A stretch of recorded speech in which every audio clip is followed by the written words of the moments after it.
Everyone, সবাই কেমন আছেন? আশা করি সবাই অনেক ভালো আছেন। আমিও ভালো আছি। আজকে আপনাদেরকে মুরগির একটা রোগ সম্পর্কে বলবো, সেটা হচ্ছে করাইচা রোগ।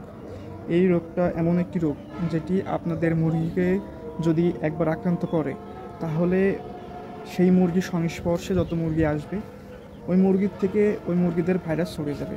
তো তখন আপনারা চাইলেও বাঁচাইতে পারবেন না। হ্যাঁ, এই জন্য আপনাদের সর্বপ্রথম একটা জিনিস লক্ষ্য করতে হবে, সেটা হচ্ছে যে মুরগিকে দেখতে হবে। দেখার পরে যদি বুঝেন যে কলাইজা রোগটা হয়েছে, তো তারপরে সাথে সাথে আপনাদের সেই মুরগিটাকে আলাদা করে ফেলতে হবে। হ্যাঁ, আমি বলছি যে কলাইজা রোগের লক্ষণগুলো এবং এই রোগ হলে আপনারা কী কী করবেন আমি সবই বলে দেব। আর সবথেকে বড় কথা হচ্ছে, আমার মুরগির কিছুদিন আগে হয়েছিল। আমার যে ছোটো 10টা মুরগি ছিল, আপনারা তো দেখছেন, সেই মুরগির প্রথমে একটা হয়েছিল। একটা হওয়ার পর আমি প্রথম থেকে ট্রিটমেন্ট করছি। ট্রিটমেন্ট করতে করতে করতে করতে তারপরে একটা সময় যেয়ে আমার সবকটা, মানে যে 10টা মুরগি ছিল 10টা মুরগিরই মানে এই রোগটা হয়েছিল। তো এই রোগটা হওয়ার পরে আমি কী করলাম, আমি ওদের প্রথম থেকে ট্রিটমেন্ট নিচ্ছিলাম। আর এই রোগটা হলে আপনার মনে করেন যে মুরগির প্রচণ্ড জ্বর হয়। জ্বর হওয়ার কারণে ওরা খেতে পারে না। আর এই জ্বর যদি আপনারা ঠিকভাবে তাদের মনে করেন যে ওষুধ প্রয়োগ না করতে পারেন, ঠিক আছে, ঠিকঠাকভাবে যদি আপনারা না করতে পারেন, তাহলে মনে করেন যে এর থেকে অনেক বেশি সমস্যা হতে পারে। আর আমি প্রথমে বুঝতে পারিনি যে এটা করা যাবে। তো তারপরে আমি কি করলাম, যে মুরগিগুলো যখন ওরকম হয়েছিল, ওরকম হওয়ার পরে আমি আপনার প্রাণী সম্পদ দপ্তরে গেলাম। ওইখানে যাওয়ার পরে আমাকে বললো যে সমস্যা নেই। তো আমার একটা মুরগির চোখ বন্ধ হয়ে গেছিলো, সমস্যা নেই, তুমি হচ্ছে যে ওই নাপা খাওয়াও। আর মানে সাধারণ আমরা যেরকম যে নাপাগুলো খাই, প্যারাসিটামল যেটাকে বলে 500 মিলিগ্রাম, সেই নাপা খাওয়াও। আর হচ্ছে যে মুরগির চোখ যেটা বন্ধ হয়ে গেছে, সেটা চোখ হাত দিয়ে খুলে দিয়ে হচ্ছে যে হলুদ জল ফিকে মারো, তো তাহলে ঠিক হয়ে যাবে। তো আমি এসে সেটাই করলাম। তো করার পরেও দেখি কোনো উন্নতি পেলাম না। তো তারপরে কী করলাম, ইউটিউব থেকে আমি দেখলাম যে একটা হচ্ছে যে আপনার ড্রপ, একটা অ্যান্টিবায়োটিক। তো সেই অ্যান্টিবায়োটিকটা আমি কী করলাম, তখন যে বাজারে গেলাম, তো যে ওই অ্যান্টিবায়োটিকটা কিনে নিয়ে আসলাম। নিয়ে আসার পরে দেওয়ার পরেই একদিন পরেই দেখি যে আমার মুরগি অনেক সুস্থ হয়ে গেছে, চোখ খুলে গেছে। মানে আমি তো প্রথমে বিশ্বাসই করতে পারিনি যে আমি ওই মুরগিটাকে বাঁচাতে পারবো। 3টা আমি আলাদা করে রাখছিলাম, 3টার ভিতরে একটা মারা গেছিলো আর 2টা ছিল। তো আমিও ভাবছিলাম যে এই 2টা হয়তো আমি বাঁচাতে পারবো না, কারণ যেহেতু এত পরিমাণে অসুস্থ হয়ে গেছে, মানে চোখ পুরো বন্ধ হয়ে গেছে, চোখ খুলতে পারছে না। তো আমি প্রথমে ভাবছিলাম যে হয়তো আমি আর বাঁচাতে পারবো না। তো ওইভাবেই তারপরেও দিলাম, দেওয়ার পরে দেখি যে মানে ঠিক হয়ে গেছে। তো যাই হোক, আমি এই জন্য আপনাদেরকে বলবো যে যে কোনো রোগ, যে কোনো কিছু হলে মুরগিদেরকে চেষ্টা করবেন যে অসুস্থ হয়েছে তাকে সেপারেট করে রাখার জন্য। তা নাহলে কী হবে, ভাইরাস জনিত অনেক রোগ হয়, সেগুলো ভাইরাসে পুরো খামারটায় আপনার ছড়িয়ে যাবে। হ্যাঁ, এই দিকগুলো এই যে দেখতে পাচ্ছেন, সেই অ্যান্টিবায়োটিক সিবোডিক্স ভেট, ঠিক আছে, এটা হচ্ছে পপুলার ফার্মাসিউটিক্যাল একটা অ্যান্টিবায়োটিক। এটি অনেক উপকারী। দেখেন এখানে লেখা আছে, নির্দেশনা, ড্রপের মুখ খোলার 1 মাস পর ওষুধটি ব্যবহার করবেন না, ব্যবহারের পরপরই ড্রপের মুখ বন্ধ রাখুন, ঠিক আছে। এটা দেখতে পাচ্ছেন পপুলার ফার্মাসিউটিক্যাল লিমিটেড। আর এটা মানে কি বলবো, অনেক একটা ভালো একটা ড্রপ অ্যান্টিবায়োটিক। আর এটা হাঁস মুরগি পশু পাখির জন্য অনেক ভালো। হ্যাঁ, তো সিবোডিক্স ভেট এটা হচ্ছে যে আমি কিনে নিয়ে এসেছিলাম। এটার দাম নিয়েছে 75 টাকা। হ্যাঁ, এটার দাম নিয়েছে 75 টাকা। আর এটা অনেক ভালো। এটা হচ্ছে আপনার এক চোখে 1 ফোঁটা, মানে এই চোখে 1 ফোঁটা আর ওই চোখে 1 ফোঁটা, আপনার 2 চোখে 2 ফোঁটা দিতে হবে। হ্যাঁ, আর দেখা যাচ্ছে যে সকালে একবার দিবেন আর বিকালে একবার। যদি আপনাদের এরকম রোগ হয় তাহলে এই ড্রপটা আপনারা ব্যবহার করতে পারেন। অনেক ভালো একটা ড্রপ, সিবোডিক্স ভেট, ঠিক আছে। এই যে আপনারা দেখতে পাচ্ছেন সিবোডিক্স ভেট। হ্যাঁ, অনেক ভালো। এটা পপুলার ফার্মাসিউটিক্যাল। হ্যাঁ, অনেক ভালো একটা অ্যান্টিবায়োটিক, ঠিক আছে।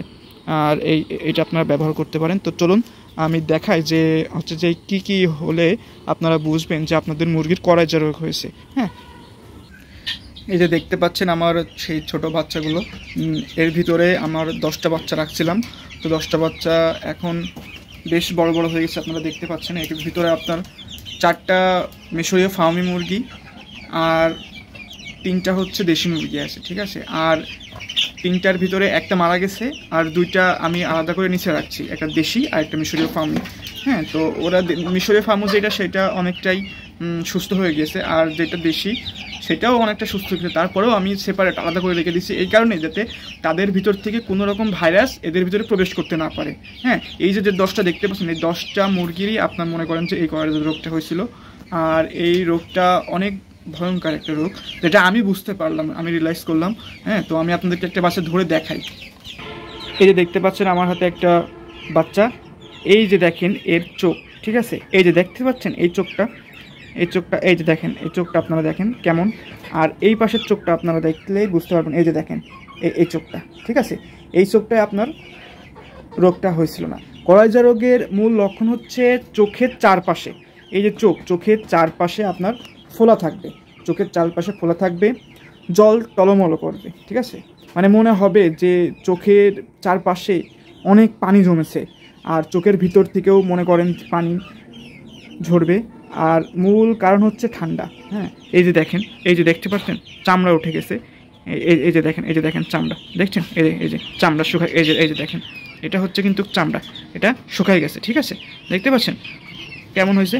তো যখন এটা প্রথমে হয়েছিল, হওয়ার পর আমি চারিপাশে তো আপনার মনে করেন যে ফাউল পক্স মতন হয়েছিল, ঠিক আছে, মানে দুইটা রোগ একসাথে হয়েছিল, কলাইজা হয়েছিল ইভেন তার সাথে ফাউল পক্স যেটাকে বলে, ঠিক আছে, বসন্ত, সেটা হয়েছিল। তো আমি চুন, ফাউল পক্স হলে আপনারা কী করবেন, চুন আর পটাশ একসাথে মিক্সিং করে আপনারা দিয়ে দিবেন, দেখবেন যে আপনাদের মুরগির অনেকটা 3 থেকে 4 দিন দিলে ঠিক হয়ে যাবে। তো এই যে দেখেন ওই ড্রপটা দেওয়ার পর মুরগি কিন্তু চোখটা আগের থেকে অনেকটা ভালো হয়ে গেছে, ঠিক আছে, দেখতে পাচ্ছেন চোখটা অনেকটা ভালো গেছে। এটা হচ্ছে আপনার ভালো চোখ, মানে এই চোখে হয়েছিল না, ঠিক আছে, আপনারা হয়তো দেখতে পাচ্ছেন ভিডিওর মাধ্যমে। হ্যাঁ, তো যাই হোক অনেকটা সুস্থ আছে এখন, আপাতত কোনো সমস্যা নেই, মোটামুটি ভালো আছে। হ্যাঁ, আর আজকে এদের বয়স হচ্ছে আপনার 1 মাস 7 দিন। হ্যাঁ, এদের বয়স আজকে 1 মাস 7 দিন, মোটামুটি ভালোই আছে। ভিতরে রেখে দিই, আপনাদেরকে দেখাই। এই যে দেখতেই পাচ্ছেন আপনারা, আমার এইখানে যে 7টা বাচ্চা আসছে, 7টা বাচ্চারই কিন্তু হয়েছিল, মোটামুটি এখন তারা অনেকটাই সুস্থ আছে, দেখতে পাচ্ছেন আপনারা।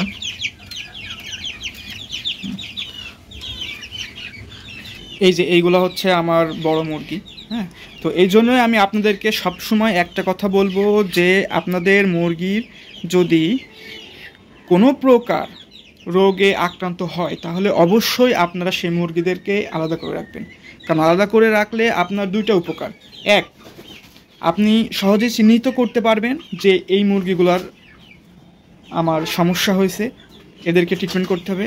আর দ্বিতীয়ত, আপনাদের যে ভালো মুরগিগুলো আছে সেইগুলোর আর কোনো সমস্যা হবে না, মানে ওদের থেকে ভাইরাস যাবে না। এই কারণে আপনারা সবসময় যদি দেখেন যে কোনো মুরগি অসুস্থ বা কোনো মুরগির সমস্যা হচ্ছে, তাহলে সবসময় আপনারা মুরগিগুলোকে সেপারেট বা আলাদা করে রাখবেন। হ্যাঁ, এতে আপনাদের অনেক ভালো হবে, মানে খামারে মনে করেন যে কোনো প্রকার সমস্যা সৃষ্টি হবে না। হ্যাঁ, আর আপনারা সবসময় চেষ্টা করবেন যে খামারগুলো পরিষ্কার রাখার জন্য।